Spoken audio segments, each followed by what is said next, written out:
After Dad's sudden death, I worked 3 jobs to support my family, but my mom stole my car, so My name is Rachel, and I'm the oldest daughter in our family.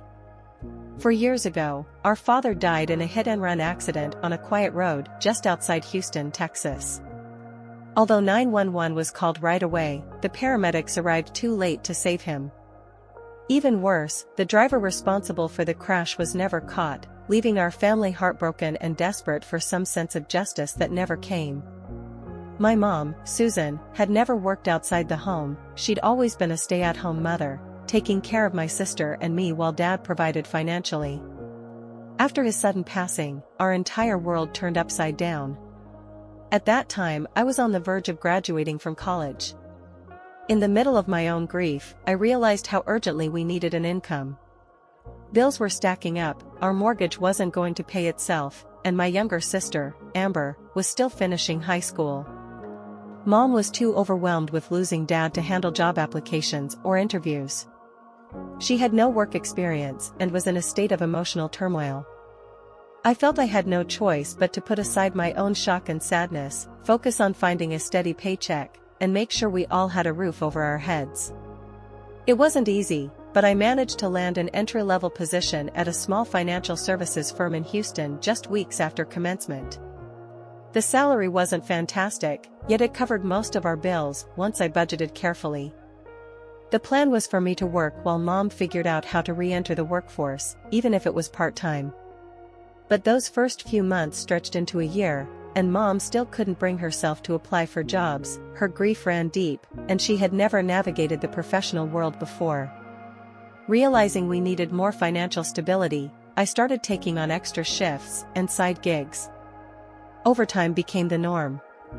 I cut back on my personal spending, let go of any dreams of traveling or upgrading my car, and funneled every spare dime into household expenses. Amber, my younger sister, is the exact opposite of me in many ways. She's 6 years younger and identifies as a spiritual coach or teacher. In principle, I appreciate her devotion to something she believes in. She claims it brings her peace and helps a small circle of people. However, her calling does not bring in significant income. Most of the time, she has a handful of clients who pay just enough for her to buy personal items or cover minimal costs. She'd say it's not about the money, but from where I stand, it certainly needs to be, at least if she plans on helping us keep the lights on. So, it fell to me to carry the bulk of our family's financial load. With Dad gone, I became the lone provider, paying for groceries, the mortgage, car insurance, and anything else that cropped up. Mom depends on me entirely, and Amber shows little interest in finding more stable or lucrative work. We've had our share of tension over her lifestyle, especially when she insists on expensive organic foods or weekly manicures while contributing next to nothing to our budget. Yet every time I raise my concerns, Amber insists I should understand her calling. Mom, still fragile from Dad's death, finds herself torn. She doesn't want to upset Amber but also knows I'm close to the breaking point. These are the circumstances in which we've been living for the past 4 years, me, juggling multiple jobs to support us all, Amber pursuing her spiritual path without much financial contribution, and Mom quietly hoping we'll figure out a way to stay afloat. I've always been the responsible one in the family, and for the most part, I didn't mind stepping up when our dad passed away. But as time went on, I began to notice a concerning pattern in how my younger sister, Amber, approached life, and finances in particular. She identified as a spiritual coach, which might be a noble calling in theory, but in practice, she rarely earned more than a trickle of money from her few clients. Month after month, she insisted that her work was about higher purpose and healing energies, not financial gain. That might have been acceptable if she were living independently or had another source of income, but she didn't. Instead, Amber had started leaning on me for nearly every expense she incurred. She insisted on purchasing only upscale organic groceries, which easily cost twice as much as regular supermarket items. When I gently suggested more budget-friendly options, even organic items at less expensive stores, she brushed it off, claiming she needed the highest quality for her spiritual well-being. The same logic applied to her beauty routines, weekly manicures at a fancy salon, new yoga outfits, and at-home facial treatments. Each small purchase added up, and all of it came out of my pocket. It wasn't just Amber who seemed to be taking my support for granted. Our mom, Susan, had grown used to relying on me as well. Mom never pushed Amber to contribute more. Whenever I voiced frustration about paying for everything from the mortgage to the groceries, Mom would offer half-hearted apologies or suggest that I just talk to Amber. But those talks never led anywhere. Amber's answer was always the same: "You should understand my calling," or "I'll pay you back when I make more money," which never seemed to materialize. What really stung was the realization that neither Mom nor Amber truly acknowledged the sacrifices I was making. I'd been saving diligently for a used car. My commute to work in Houston was brutal, often involving multiple bus rides that stretched my travel time to nearly 3 hours each way. Having a car would cut that commute in half and free up precious hours for rest or even a second job that paid better. Yet whenever I tried to keep a bit of my paycheck aside for that goal, new costs arose, usually tied to Amber's expensive habits or Mom's household needs. Adding to the tension, Amber was dealing with her own personal drama. She had a boyfriend, if you could even call him that, who constantly seemed to be flirting with other women, leading to heated arguments and sporadic breakups. On more than one occasion, I'd come home exhausted from work, to find her yelling on the phone or throwing things because of another fight. Every time a crisis erupted, Amber would double down on her spiritual practice, taking time off from her few paying clients, meaning she earned even less. She'd then look to me for extra financial support, as if her problems warranted higher allowance. Despite my best efforts, nothing changed. I tried limiting the cash I gave Amber, hoping it might spur her to find supplemental work. Instead, she leaned on Mom to guilt me into paying for her essentials, which included organic beauty products and weekend yoga retreats. Meanwhile, I found myself dipping further into my car fund. It became painfully clear that my dream of owning a reliable vehicle was slipping away. How was I supposed to afford it when every spare dollar went to smoothing over yet another family crisis? And that's where the storm really began brewing. My sister's refusal to earn more, my mom's reluctance to intervene, and my growing resentment about never getting ahead created a perfect setup for the conflict to come. I was tired, broke, and starting to realize that, for all my love and sense of duty, I might be enabling Amber's and Mom's dependence on me. But figuring out how to change that dynamic without tearing my family apart felt like an impossible challenge. The mounting tensions within our household reached a breaking point one chilly Saturday evening. Amber had been dating Jake for several months, a man whose charming exterior masked a volatile temper and questionable loyalty. Their relationship had always been tumultuous, but recently, things had taken a darker turn.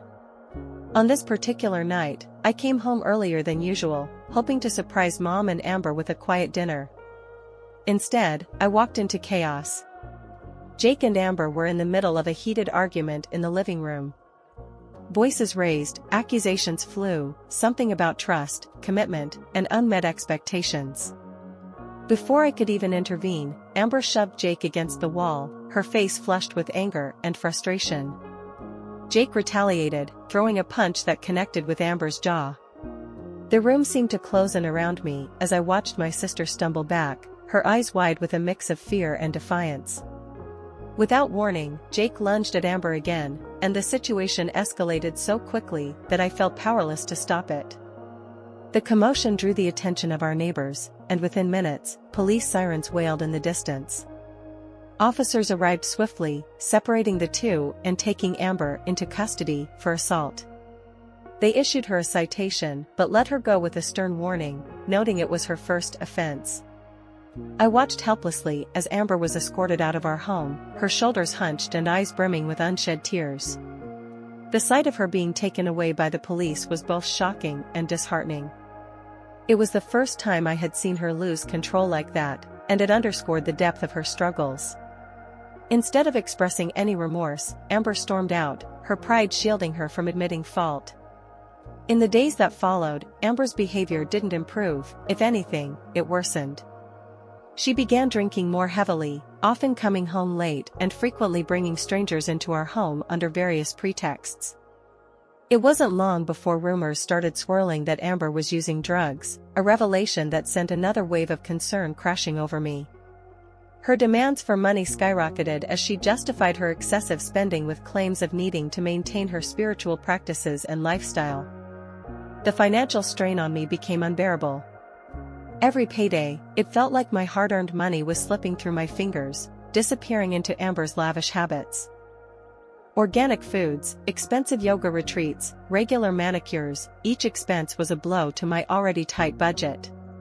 She didn't just stop at her personal expenses, she began demanding larger sums for spontaneous trips and luxury items, leaving me with no choice but to dip further into my savings. My dream of owning a reliable car to shorten my grueling commute was slipping away, replaced by an endless cycle of financial sacrifice. Amidst this chaos, Mom tried to mediate, but her efforts only seemed to enable Amber's behavior. She insisted that Amber was in a state of crisis, struggling to cope with the recent turmoil in her life. Believing she was helping, Mom proposed an extravagant solution, a luxury wellness retreat designed to provide psychological and spiritual healing for Amber. She had found this retreat online and was convinced it was the perfect environment to help Amber regain control over her life. What shocked me most was Mom's suggestion that I use my savings to fund this retreat. I had been meticulously saving every penny for months, intending to buy a used car that would drastically reduce my commute and improve our overall quality of life. Instead, Mom was asking me to sacrifice my financial future to send Amber and herself to an expensive retreat that cost more than a month's rent. It felt like yet another layer of betrayal, as if my efforts to support the family were being completely disregarded in favor of Amber's whims. When I confronted Mom about the retreat, explaining how unrealistic it was given our current financial situation, she became emotional. She pleaded that Amber needed this more than I needed the car, claiming it was an investment in her mental health and overall well-being. I tried to suggest more affordable alternatives, like local counseling or therapy sessions, but Mom was unwavering.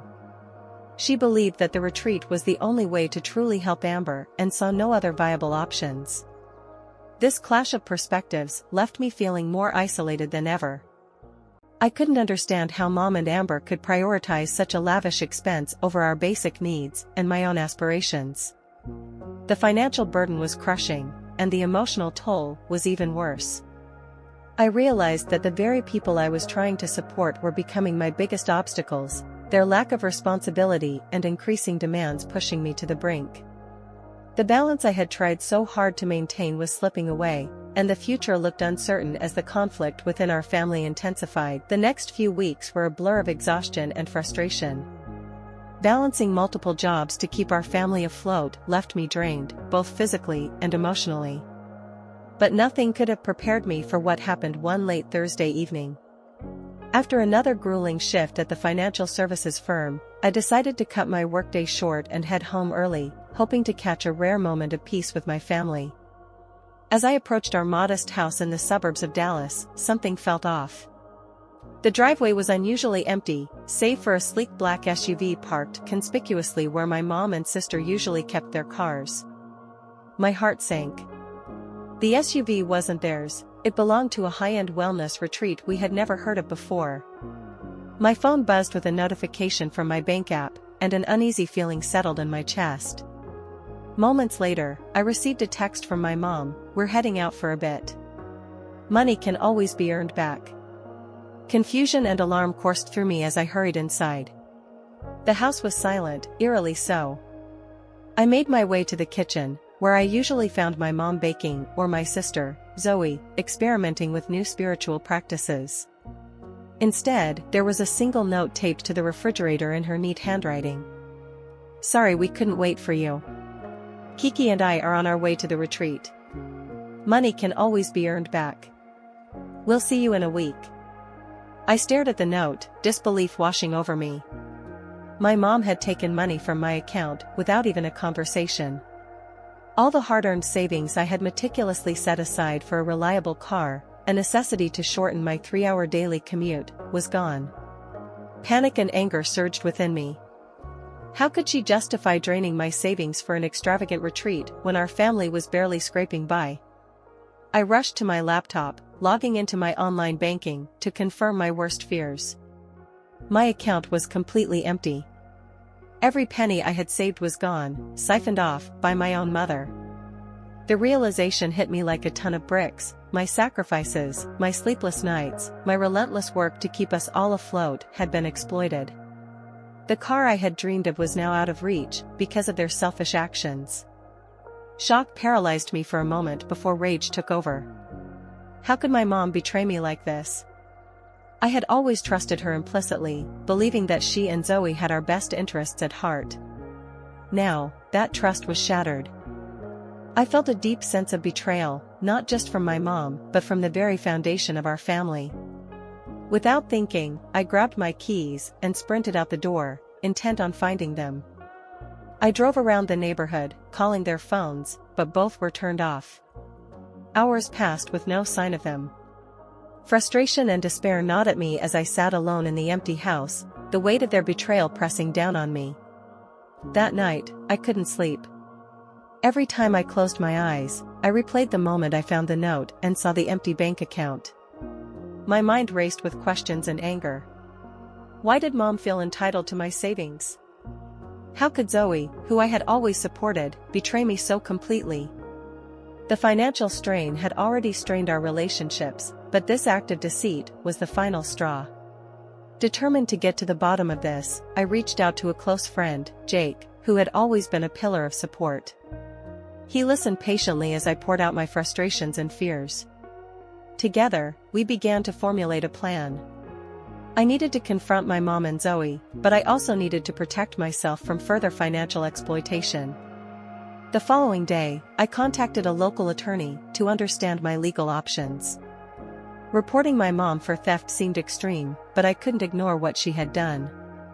At the same time, I started documenting every interaction and transaction, preparing myself for the inevitable confrontation. The situation had spiraled out of control, and I knew that drastic measures were necessary to reclaim my life and financial security. As I sat in my temporary workspace, reflecting on the recent events, a mix of emotions churned inside me. Shock had given way to anger, and anger was slowly morphing into a steely determination. I had to take back control, no matter how difficult it would be. The road ahead was uncertain, but one thing was clear: I couldn't allow my family's irresponsible behavior to continue jeopardizing my future. After discovering that Mom and Amber had drained my savings for their luxury retreat, I knew I couldn't let this continue. The betrayal was too deep, and the financial strain had pushed me to my breaking point. It was time to take decisive action to reclaim my life and set the necessary boundaries. That Friday evening, I made the difficult decision to move out. I started by packing up my belongings, clothes, personal items, and anything I couldn't bear to leave behind. Each item I folded and placed into my suitcase felt like shedding a layer of the burden I had been carrying for so long. By the time I was done, the house felt hollow, devoid of the warmth and support it once held.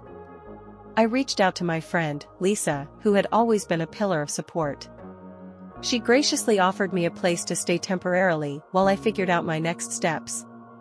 Within hours, I was driving to her apartment in Uptown Dallas, leaving behind the life I had known for years.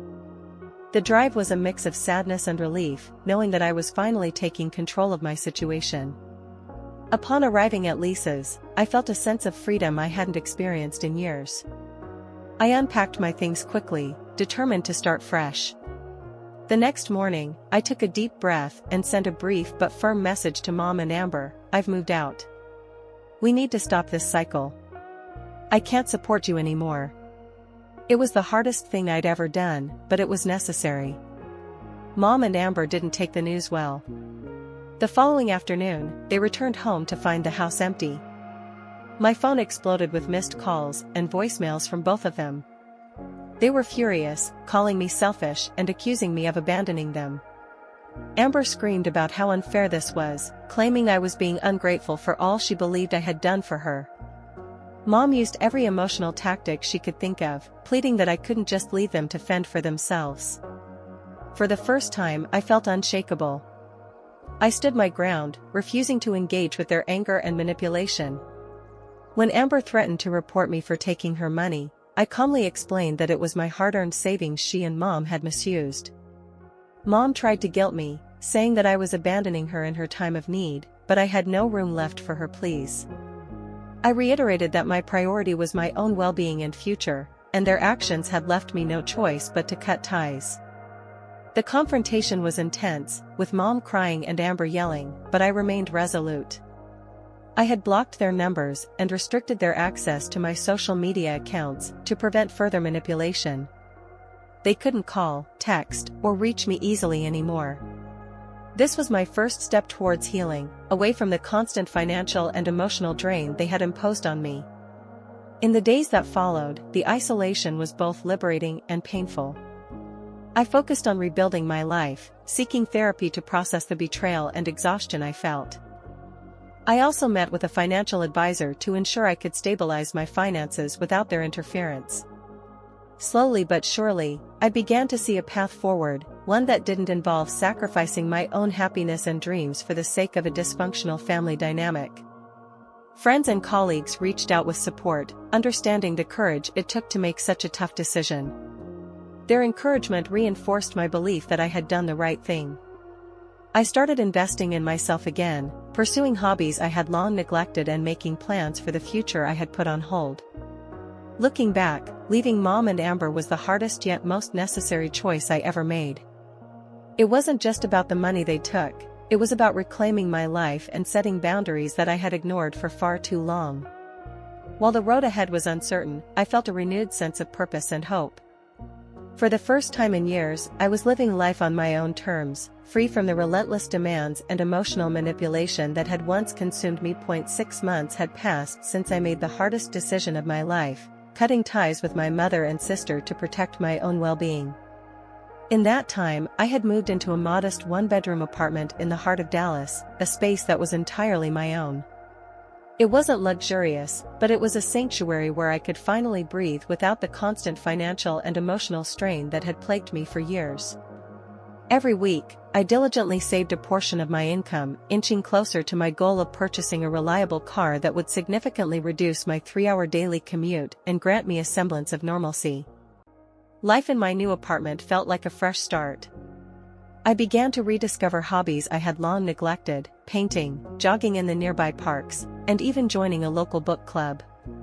These small joys reminded me that there was more to life than the relentless grind of work and the burdens of family obligations. The sense of independence was empowering, and for the first time in years, I felt hopeful about the future. However, the peace I had worked so hard to achieve was abruptly disturbed one late Monday afternoon. As I was leaving my office building, I saw my mother, Susan, and sister, Amber, walking towards me. Their presence was unexpected and unwelcome. My heart raced as I approached them, a mix of fear and anger bubbling inside me. "Rachel," Susan began, her voice trembling. "We need to talk." I took a deep breath, steadying myself. "I'm not interested in talking right now," I replied firmly. "I've moved on, and I need you to respect that." Amber stepped forward, her eyes pleading. "Please, Rachel, don't do this. We need you. Without your support, we're lost." I shook my head, my resolve hardening. "I've made it clear that I can't continue to support you financially or emotionally in the way you need. It's time for you both to take responsibility for your own lives." Susan's eyes welled up with tears. "We didn't know what else to do. After Dad died, everything fell apart. We thought this retreat would help Amber get back on her feet." I felt a pang of sympathy but pushed it aside. Taking my savings without permission wasn't the answer. "I can't keep doing this, and I won't let you manipulate me into changing my mind." Their frustration was palpable. Amber began to shout, accusing me of abandoning them and being selfish. Susan tried to use emotional blackmail, saying that I was breaking the family apart and that Dad would be disappointed in me.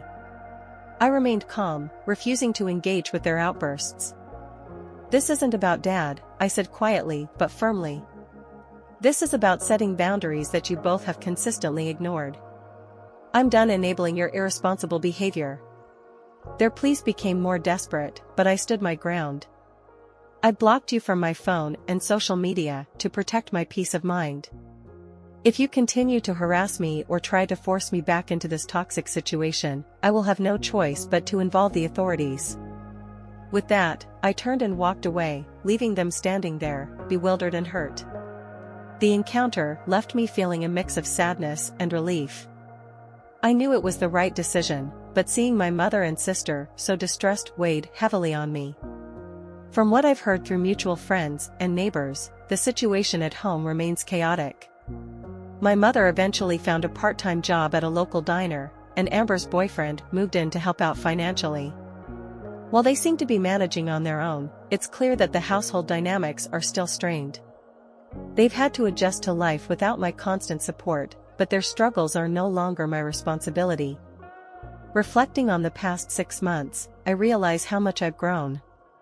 I've learned to prioritize my own needs and set boundaries that protect my mental and emotional health.